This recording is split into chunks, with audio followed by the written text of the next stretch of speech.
Hey, this is Ryan over at RVS Performance. I'm doing a clutch install on a Polaris 850 Scrambler Sportsman today. Figured I'd walk you guys through this thing, show you a couple of the tips and tricks to get this all done without having to buy all the expensive tools again like we did with the 800 kit. We've got everything pretty well half ready to go here. We got the tire off, we got the frame brace out, we got the clutch cover off, and we're at the point where we can start actually getting to the meat of the job. So come on down here, follow me in, and we'll see what we got. So here's our primary clutch, here's our secondary clutch. First thing to do here is going to be to pull the retaining bolt on the primary clutch and the 6 cover bolts here. So I've already taken the liberty of loosening these slightly so that I don't have to fight them too hard. Same trick as last time. Put the hammer handle in here to hold it. This on the XPs, this bolt is reverse threaded, so make sure that you go the opposite of what you think you would. Righty loosey, lefty tighty on these. So spin this right out. There's a little plastic retainer in this one that needs to come out with it. There's your bolt and everything. Then we grab our socket and we start taking out the cover bolts. We'll leave a couple here so we can back it off a little bit so we don't cock anything crooked or mess anything up. Just work these last 2 out little by little here and keep them fairly even. Again, these ATV springs are pretty short, not a lot of pressure on them. So, slide our cover off. There's a little plastic bushing on the center of the XPs here too. Make sure that stays in there. While we're in here, you want to do a little inspection on your bushings, see what these look like. There's a Teflon coating in here. It's kind of a gold color. The manual says if you can see more aluminum than Teflon, it's time to replace those bushings. Alright, so we've got our primary opened up there with the belt off already. You can just slide this shut, grab our Allen wrench and our socket, and rotate this to an angle that's a little more comfortable to work with. Simple stuff here. Just break these loose.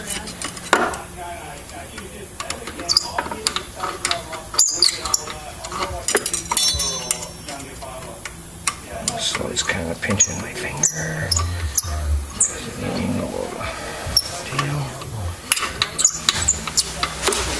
Alright. So there we go. Our nuts off on that one. Again, we gotta grab the weight here. Kind of wiggle these bolts out. Time and wear and tear makes them a little sticky many times. Trick on these XPs is to leave this unassembled at this point, because once you reassemble it and the clutch is out here with the cover on it, it kind of fills in this space here. So if we leave this cover off, we leave the clutch closed up, gives us a little extra room to get the secondary out. Alright, we got our primary all ready to go here. We got all our weights out of it. We kind of jumped ahead for you. Time to pull the retaining bolt on the secondary clutch. Get a good grip on this. This bolt is normal threaded, so it's left hand out. Alright, there's that bolt loose. Make sure all your washers and spacers and everything come out with this, and you keep all of them together. You need all of those. And then the secondary clutch just slides off the shaft. It's a little bit of a wiggle to get it in and out of here. Get this hose out of the way a little bit.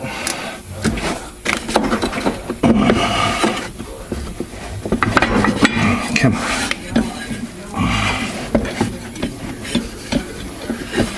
So this is the worst part of these kits and this whole XP line. Okay, we got this thing snapped past everything in here. Now you can see as I pull this out how it clears the primary here. If this was closed and had the cover on it,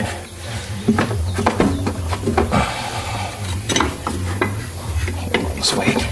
See how much harder, what little bit of room it takes up, it makes it harder to get it out. So without that in there, it comes right out.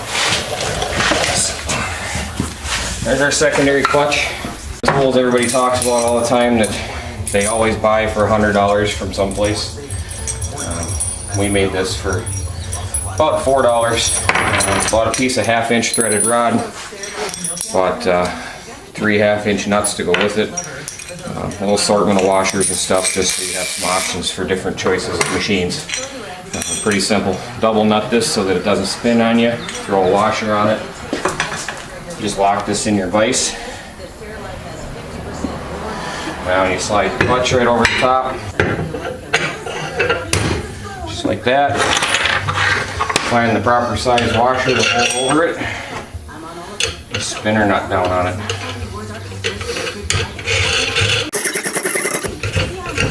And this looks a little bit long, but it's really not when you come down to it, because the spring that's in here is compressed down about half its height.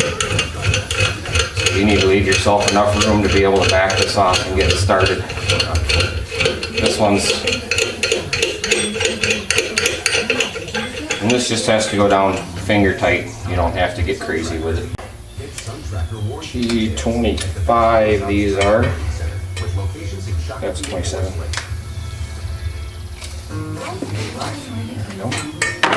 Another trick that nobody tells you about is all 4 of these little bolts that hold the helix in are Loctited in. So it's just blue Loctite, it's nothing too strong, but it does require a little bit of heat to release it. So we're just gonna hit them with a torch here quick. Should be all it takes. If you don't heat this Loctite up a little bit, you'll end up fighting these screws really bad. And a lot of times you end up stripping out the heads. And then you're going for new ones. 4 of these out. And then we'll grab a wrench and just spin our nut off. This machine is a 2012. This setup in this particular secondary clutch applies to all of the 550s and 850s from 2011 and up. The prior year 9 and 10s, they had a little different style of setup on them. On this year, the spring is held in by the helix. On the 9s and 10s, the helix is just bolted in, but there's no pressure behind it. They have a separate retaining piece behind this that holds the spring in. So this spring's got about 100 pounds of compression on it when it's compressed all the way in. So this is definitely a tool that you need to have in order to do this job without getting hurt. So there we go. There's our helix. If you look at the helix here, it has an X marked on it. Our clutch also has an X over here marked on it. When you reassemble it, make sure that those X's realign. The rollers on here also have an X on the roller. So all 3 of those X's need to align. There's our spring. While you're in here, get a look at the bushings inside here. Just got a small bushing in the center here. You've got a bushing in the helix there. Make sure everything in there looks okay and checks out, and that it's ready to go before you go. So now we got that apart, we'll get our kit together and we'll start swapping parts. Alright, so here's our new parts and pieces from our quad shop kit. It's our old secondary spring, our new secondary spring, old primary spring and new primary spring. These are the shims that come with the kit to adjust the engagement. Instructions come right here on the package. So if you just put the standard spring in here, your engagement will be right around 1600 RPMs. If you add the thin shim, we slide them typically over the shaft on the primary first with the spring over the top. Helps hold everything in place, get the cover on a little easier. The thicker shim here, you can see the difference between them. One's a 1/16 of an inch, one's an 1/8 of an inch. The thick shim will bump you up about 400 RPMs to 2000 engagement. And if you put both of them in there, which is an option too, it'll get you about a 2200 engagement. So we're going to put our secondary back together here, and then we'll move over to our primary. So spring goes back in. We took an air compressor, blew all the dust and dirt out of here.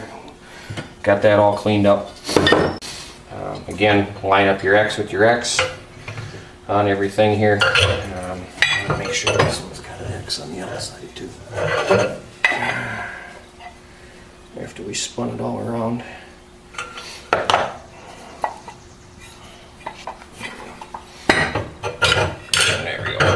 Just want to make sure all the X's line up. These things are all balanced as an assembly, and if they're not right, you'll get some vibration in your drive line, start to do damage to your bushings and bearings and all the other stuff in there. So stack all the pieces back on, put our compressor back together here.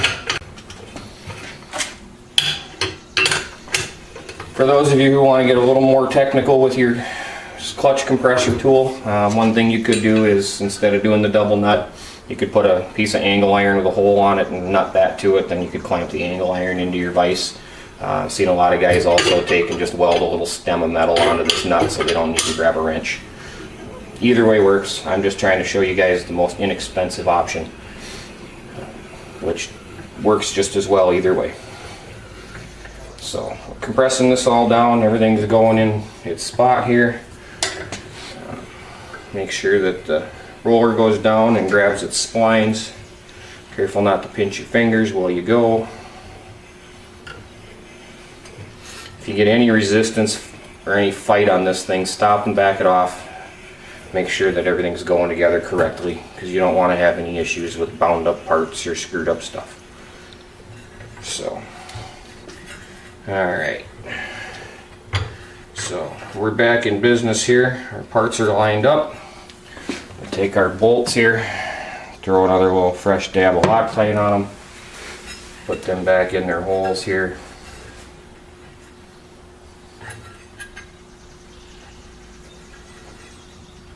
Bolts get torqued to 100 inch-pounds.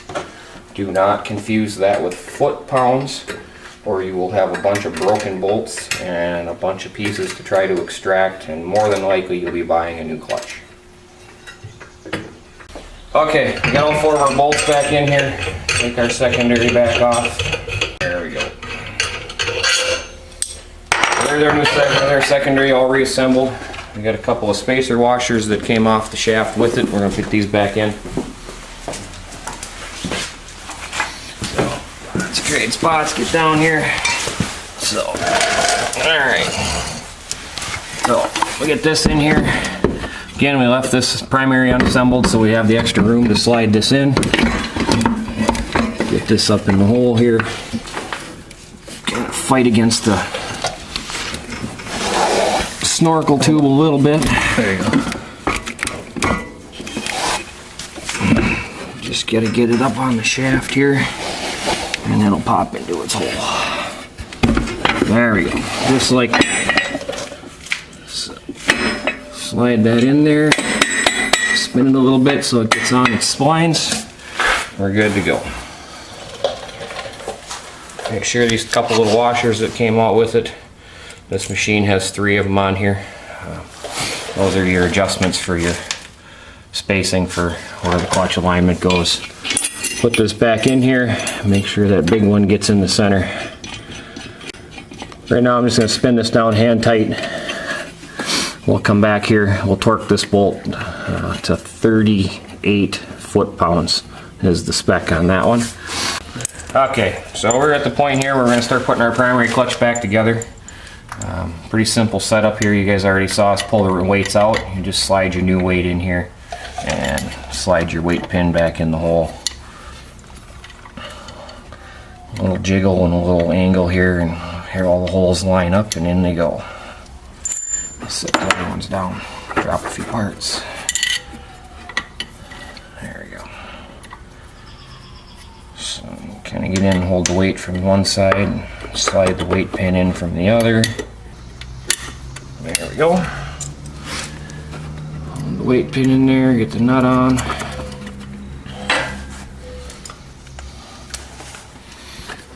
Tape that up there where we can get to it. Again, we're using our slightly homemade modified socket there, ground the tip down a little bit so it fits in the slot here around these nuts. They don't give you a lot of space there to get on them. So we'll just tighten that down. And these pretty much just snug up. They got a shoulder on them. You can't really over tighten them without really trying. Okay, we got all 3 of our weights in. We're gonna make our decision here. So we got the 2 shims to decide from. This particular customer decided he's going to go start with the thick shim. He's running a 27-inch ITP Mudlight XTRs, which are a very heavy tire. So he wants to bump the engagement up a little bit, make the wheeling a little easier, make the launch a little harder. Slide our spring over the top there. Again, we got X's on the primary clutch, we got X's on our cover. Make sure all that stuff lines up. Put it all back together. Close the primary back together, and you can see already that it isn't going to take much to put these bolts back in. You can get them started with your fingers without even trying. So, alright, so we'll start snugging these down. Just kind of go crisscross. Make your way across these. You don't want to tighten this down crooked and damage that bushing on the cover at all. Just kind of work your way around. Similar to doing a tire. Again, these ones go to 100 inch-pounds as well. You don't want to overdo these. I've done enough of them, I've got a good feel for it. I'm going to throw our retaining bolt back in. Again, remember this one's left-hand threaded to tighten it up. Take that down there.